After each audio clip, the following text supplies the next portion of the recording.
Rescuing someone and supporting someone have two very, very different energies, and it will affect the outcome. It will also affect your energy as well. So if you're trying to support someone, you're giving from a full cup and you're detached from the outcome. And you'll have more energy to support that person because it's not depleting you. When you're trying to rescue someone, it depletes you. It's very similar to an anxious attachment, a chase energy, because you're always trying to control something from happening. You're trying to avoid something. So if you can fix this person, it's going to fulfill something within you. It becomes this vicious cycle. So you may say to yourself, but I'm just being loving, but I care about this person, but I'm just being nice. This is what good people do. No, that's complete conditioning. When you're supporting someone, you're not attached to the outcome. You understand that they have their own free will, that this is their journey and it's their experience, their learning experience, and everything. Because when you try and rescue them, it doesn't actually help them. It's actually just enabling them instead. Supporting is very different because then they still stay responsible for their life and you're giving them support. You're there for them as they're working through their stuff. When you're trying to rescue, you're trying to do the work for them. You're trying to help them by, without realizing, of course, you don't know you're doing this. You're bypassing their lessons and what they need to go through. That is so common for the chase energy, the anxious attachment energy, because in your mind, it's about your survival. Because if they're being like this, if you can fix them, then you'll be safe. It stems from childhood, having volatile parents, guardians, teachers, uh, adults that were around you. What happens is if they were volatile, very, up and down and all that, and you felt you took that you were responsible for their emotions, especially if they blamed you all the time for how they felt because it was always your fault. So you took it on as if it's your thing, your fault, their emotions. So you need to take it on in order to stay safe because they'll freak out. This and this will happen. That'll happen.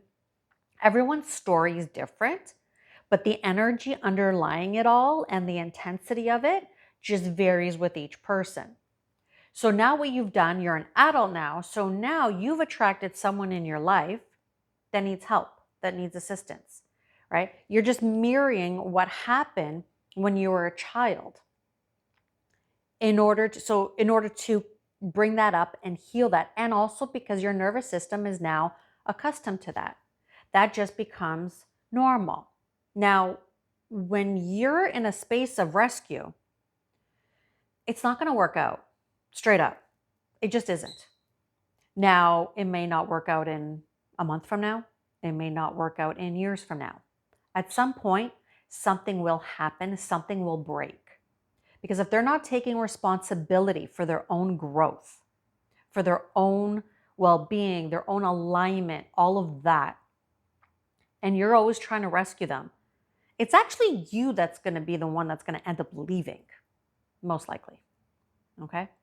Because they're going to do something that's just so extreme. You're like, I've had enough. As you're doing your inner work, which I know you're doing because you're here, otherwise you wouldn't be here, you're going to grow out of this. You're going to realize this.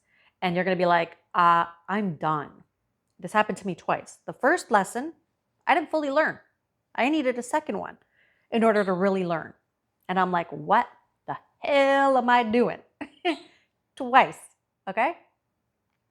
It ends. Like, that's it. Now, when you're in a place of support, when you're there for someone, so that I had an experience where someone was going through something and I always had to, make sure to check in every so often. Okay, am I supporting or am I trying to fix? Like I had, because at this point now I knew. So it's like, okay, what's going on? And I always, made sure I was in the support and not fix, because that person, they're still working through their stuff because that's their responsibility. It's not mine. I could support them when needed. And this goes with anybody. It's not even just romance, it's also friendships, you know, all of that, family members, all of that. You can't rescue them. You need to just support them and let them go through their lesson, or they're not going to learn. Okay. They're not going to grow beyond their experience if you're always there to just for them to land on, right? And then if you're also trying to rescue them opposed to support them, most likely they're not treating you the greatest either, especially in romantic relationships, even friendships too, really, right? Most likely they're treating you less than what you deserve on top of that, because they're they're not taking responsibility. They're not in that place of taking responsibility for that stuff. And most likely, if you're a rescuer, you also are attracting someone that doesn't take responsibility for their growth, or does like the bare minimum just to stay slightly afloat. So, like I said, a lot of that has to do with chase energy, everything that comes from that fear of loss, the fear of abandonment, all of that, which has you then chasing. It's a form of chasing. You're chasing this person. And you're coming, and in your mind, you have it set that you're helping this person, but what you're doing is chasing. You're chasing them to chase an idea and force an outcome, control an outcome in order to feel safe again.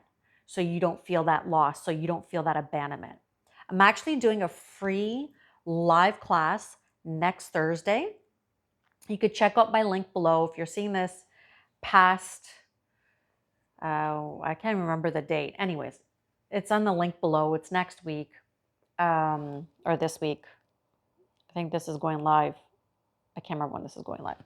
Um, anyways, it's there. I'll be doing lives every so often. So either way, if you're seeing this after, there'll be another live available below or on that on that page. Where we're going to be tapping. I'm going to be doing some tapping, some breath work, some energy work around no longer chasing, stopping the chase, that fear that has you. And even if you're not chasing physically, you're chasing energetically, because you could be home alone, completely on your own, not even talking to whomever, but your energy is so on them because your thoughts are so on them that you're actually chasing. You're not in your own field and they can feel it. So we're going to work on that. The link is below.